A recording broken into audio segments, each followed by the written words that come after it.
Farzandingiz qobiliyatli bo'lishini xohlasangiz, quyidagi narsalarga alohida e'tibor bering. Farzandingizni hech qachon yuziga tarsaki tushirmang.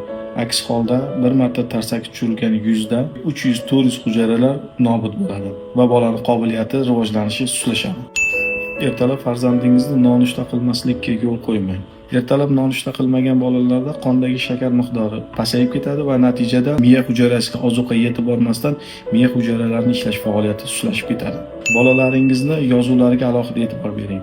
Agar bolalar dastlabki yozuv o'rganayotgan shakllaridan bolalar o'ta mayda yozayotgan bo'lsa, ularda quyidagi ikki xususiyat yo'q bo'ladi.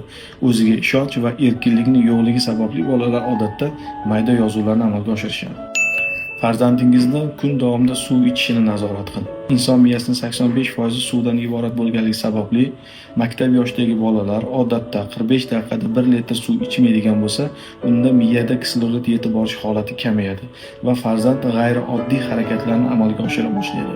Masalan, yo'tal, aksa urishi, stolni surishi, stollarni qimirlatishi yoki g'ayrioddiy turli harakatlarni amalga oshira boshlaydi.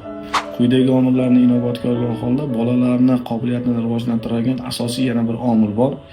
Oilada farzandlarga ota tomonidan o'qib berilgan kitob ularning aqliy tafakkurini rivojlantirishi mumkinligini isbotlagan.